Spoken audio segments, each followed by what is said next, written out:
أعوذ بالله من الشيطان الرجيم بسم الله الرحمن الرحيم ولما بلغ أشده آتيناه حكما وعلما وكذلك نجزي المحسنين صدق الله العظيم۔ اور جب حضرت یوسف علیہ السلام اپنی بھرپور جوانی کو پہنچے تو ہم نے انہیں حکمت اور علم عطا کیا، اور جو لوگ نیک کام کرتے ہیں ان کو ہم اسی طرح بدلہ دیتے ہیں۔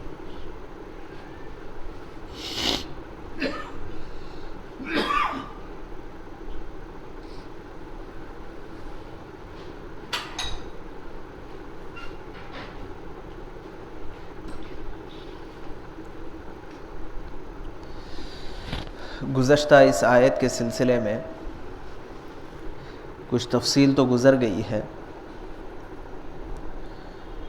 یہاں ایک سوال یہ پیدا ہوتا ہے کہ بھرپور جوانی سے مراد کیا ہے؟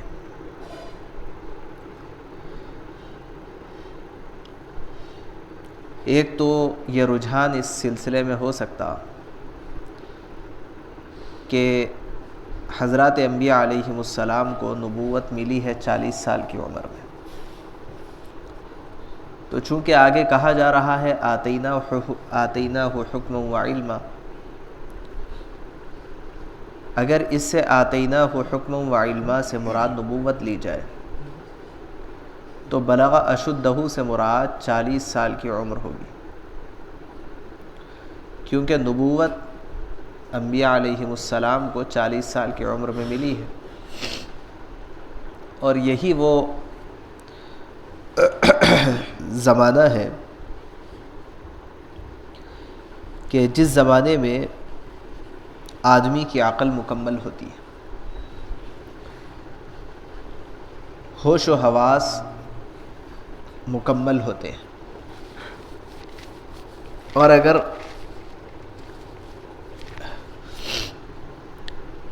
عمر پوری نہ ہو تو ہوش و حواس مکمل نہیں رہتے۔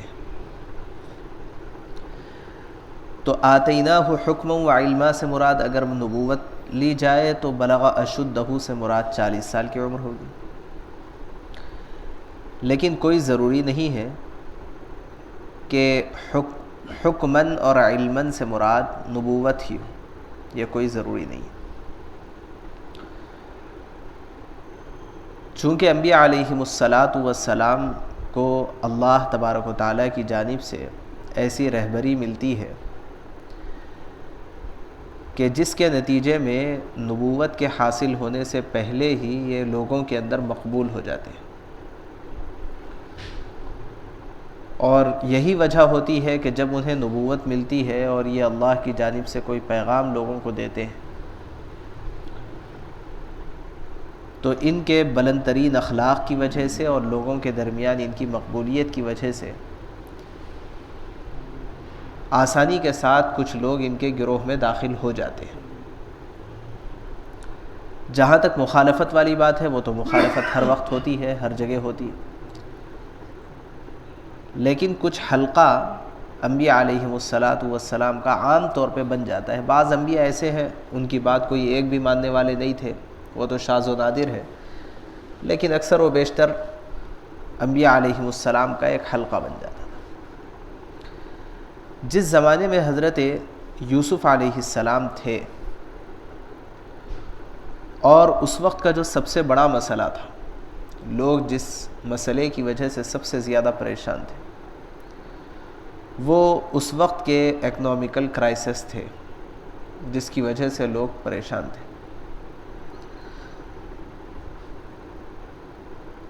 ملک مصر کی اکانومی اتنی گر گئی تھی کہ وہاں فقر و فاقے کے حالات پیش آ گئے تھے۔ اس وقت کی سب سے اہم ترین اور سب سے بڑی جو ضرورت تھی وہ وہاں کے فقر و فاقے کو دور کرنا تھا۔ تو معاشی اعتبار سے سب سے بڑی ضرورت، سوشل لیول پر اگر دیکھا جائے تو یہ سب سے بڑی ضرورت ہے کہ وہاں کے فقر و فاقے کو دور کرنا. جیسے حضرت نبی اکرم صلی اللہ علیہ وسلم کی تشریف آوری کے وقت میں مدینہ منورہ کا جو سب سے بڑا مسئلہ تھا وہ تھا لوگوں کو جنگی حالات سے نکالنا اور امن و امان فراہم کرنا. آپ کی بعثت سے 70 سال پہلے سے جنگیں چل رہی تھی، جنگ بعاث کہتے ہیں اس کو، جو آپ کی تشریف لانے سے تقریباً 70 سال پہلے سے جنگ چل رہی تھی، اور نہ کسی کا مال محفوظ تھا، نہ کسی کی جان محفوظ تھی، کوئی امن و امان نہیں، ہمیشہ خوف طاری رہتا تھا اور لوگ بہت بے چینی کے عالم میں زندگی گزار رہے تھے. خواہ وہ ادھر مکے کے حالات ہوں یا مدینے کے حالات ہوں. مدینے میں 2 قبائل تھے، ایک اوس اور ایک خزرج. یہ دونوں قبائل میں آپس میں ہمیشہ لڑائی چلتی رہتی تھی. تو بہت سخت ترین حالات تھے اس وقت کے حساب سے. جو سب سے زیادہ اور سب سے اہم ترین ضرورت تھی وہ ضرورت تھی لوگوں کو جنگی حالات سے نکال کر کے امن و امان کے حالات میں لائیں. چنانچہ مدینہ منورہ آتے ہی رسول اللہ صلی اللہ علیہ وسلم نے جو بہت اہم ترین کام کیے ہیں ان میں ایک کام تو یہ کیا کہ جتنے مسلمان تھے آپس میں سب کی جوڑیاں لگائی، اور جوڑیاں لگا کر کے تمام مسلمانوں کو ایک فیملی میں آپ نے کنورٹ کر دیا. یہ ایک فیملی کے افراد ہو گئے. اس کے مقابلے میں جو غیر تھے، دوسرے تھے، وہ یہودی ہو یا نصرانی ہو یا مدینہ منورہ کے رہنے والے مشرکین، ان تمام لوگوں کے ساتھ آپ نے ایگریمنٹس کیے تھے. اور اس ایگریمنٹ کی جو بنیاد تھی وہ اس پر آپ نے رکھی تھی کہ سب کو بلا کر کے پوچھا کہ بھئی دیکھو تم لوگ بہت عرصے سے جنگی حالات کے اندر ہو، ہم ایسا کوئی معاہدہ کیوں نہ کر لیں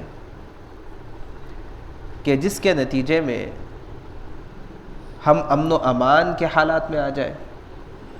ایسا کوئی معاہدہ کیوں نہ کر لیں کہ ہم سب ایک ہو جائیں، اور اگر کوئی تمہارے اوپر حملہ کرے تو ہم تمہارا ساتھ دیں گے، اور کل کو کوئی ہم پر حملہ کرے تو تم ہمارا ساتھ دینا. اس طرح سے ہم لوگ آپس میں معاہدہ کر لیں گے. بیک آواز سب کے سب تیار ہو گئے، اور سب نے اس کام کے لیے خود حضرت رسول اللہ صلی اللہ علیہ وسلم کو اپنا سردار تسلیم کر لیا. یہودیوں نے بھی سردار تسلیم کیا اس ایگریمنٹ میں، نصارہ نے بھی تسلیم کر لیا، مدینہ کے مشرکین نے بھی تسلیم کر لیا کہ اس معاملے میں آپ ہمارے سردار ہیں.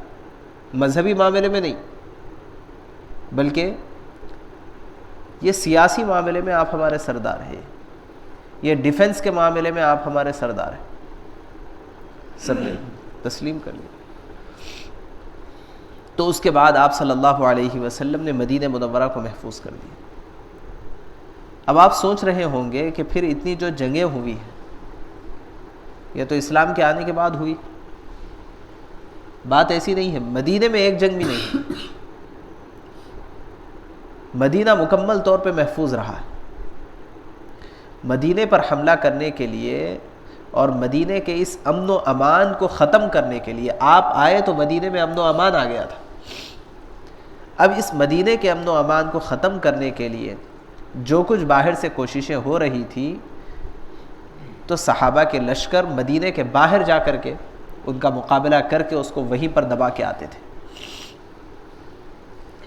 صرف غزوہ خندق ایک جنگ ایسی ہوئی جس میں صحابہ نے مدینہ کے کنارے خندق کھودی. اصل میں مدینہ منورہ 3 طرف سے پتھریلی زمین کا علاقہ، اور صرف ایک طرف سے راستہ صاف تھا. تو وہ پتھریلی زمین جو ہے وہ ایسی ہے جس کے اندر نوکیلے پتھر تھے، جس کی وجہ سے وہاں سے جنگ کوئی آسان نہیں تھی. اور ایک طرف سے جو راستہ تھا وہاں پر مکمل طور پہ آپ علیہ الصلاۃ والسلام نے خندق کھود دی، اور خندق کے اس پار صحابہ تھے، اس پار مشرکین تھے. بہرحال یہ ایک جنگ ایسی ہوئی جو مدینہ کے بارڈر پر ہوئی،